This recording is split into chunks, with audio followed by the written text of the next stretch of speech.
Hey guys, welcome back to another Blast Beat album review. If this is your first time here, this is where I talk about 3 or 4 albums in one review. These are albums that didn't quite warrant a full review for themselves. Doesn't necessarily mean they're a bad album, doesn't necessarily mean they're good either. I try to span more genres than the heavier music, and we got some pretty interesting bands to talk about today, so let's just get into it.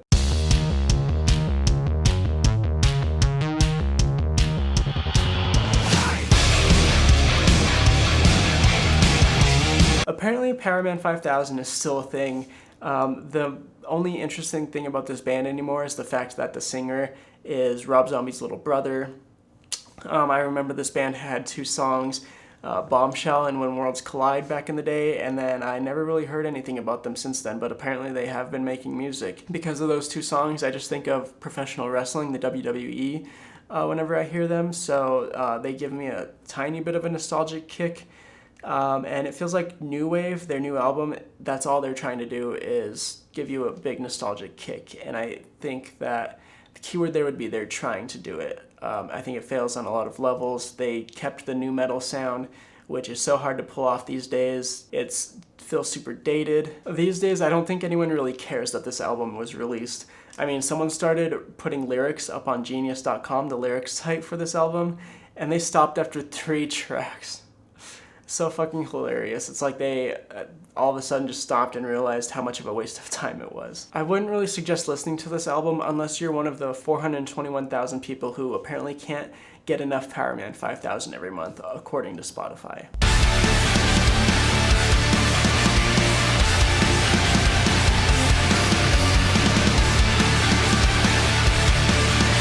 Red was formed in 2002 and have released 6 studio albums since, with their most recent one being called Gone, came out on October 27th, just in time for Halloween. This is a hard rock / metal band, and they've kind of sat in limbo for me between being a good band and being a really great band. And I will say that after listening to Gone, they're still kind of in that limbo area. Part of the band's signature sound is these super minimalist verses, followed by these epic choruses with clean singing echoed by Michael Barnes, the vocalist, screaming. They do throw in some breakdowns every once in a while, and I will say that the cleans from this band are pretty captivating. For pop fans, you will find a cover of Unstoppable by Sia landing at track 6, which felt kind of out of place for me for the band. I'm not super familiar with that song, and so when I started hearing the singing and the lyrics, I was like, gross, these lyrics, what is this? Like, when did these guys turn into pop princesses? But it makes sense after realizing that it's a cover. It's obvious the band is going for a more mainstream audience as they introduce a lot more electronic elements into this album, which is pretty evident in the track Gone. And the song Still Alive sounds like I could have heard it on the radio like yesterday. I was unfortunately introduced to this album with the track Gone. I'm not a big fan of that song, and so that may have tainted my perception of the album going into it. Some songs I would recommend checking out are Singularity, which is a roller coaster of a song, and Losing Control, which has a chaotic ending, and is probably my favorite track off of the album. Mostly because Dustin Bates from Starset helped write it.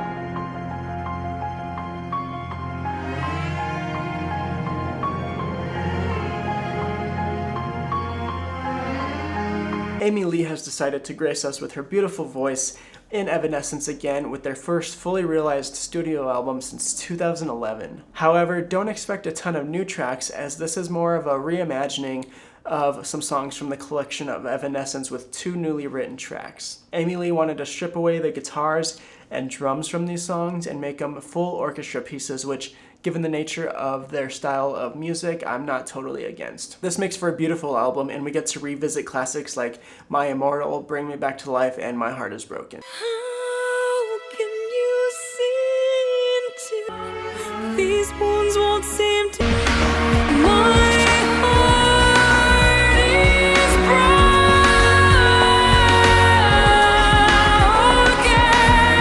As for the 2 new tracks, one of them, High Low, has been in the Evanescence backlog for about 10 years now, according to Amy Lee, and it just hasn't fit anywhere until now. The song is great, except for the croaking synth that happens throughout it sometimes. It almost sounds like they hired some frogs to do some background singing for them. Then the final track, Imperfection, is pretty great. That's also a new original song. The overall message of it ties into suicide and depression, and it's written from the point of view of the person that's left behind after someone commits suicide.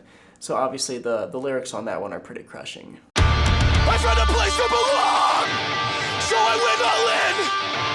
I walked right in the mouth of it and never looked back again. Stick to Your Guns, hardcore outfit from California, bring us their 6th studio album, In True View. I am reminded of a lot of bands while listening to some of these tracks, like I think sometimes his yelling, not really his screaming, but his yelling sounds like Ollie Sykes from Bring Me the Horizon. And then during the chorus in the track number 2, The Sun, the Moon, the Truth, Penance, and Self, I guess some major Deftones vibes. The breakdown towards the end of The Better Days Before Me sounds like a sequel to the breakdown in Paranoia by A Day to Remember. The lyrics of the record span a wide range of topics, including the vocalist's love for the music scene, the hardcore music scene, and all the way to his relationship with his parents. And the lyrics on this album take more of an inward approach. They're on a more personal level, rather than their more punk-influenced lyrics from albums past, although you will still get a song like Cave Canem, which is reminding us that we're destroying our Earth. The band does a good job of blending their hardcore elements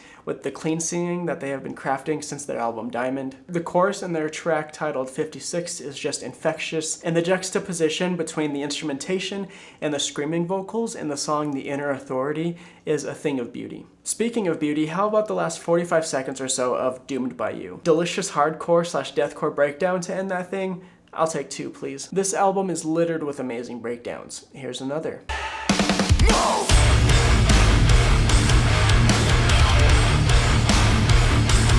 And another. Now I must live with the hurt.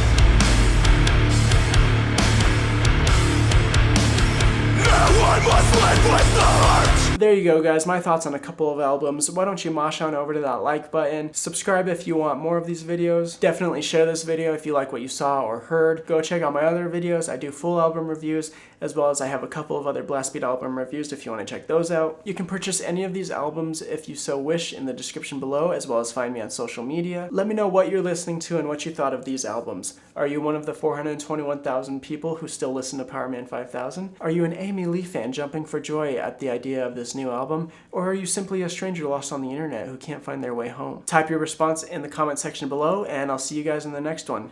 Rock on.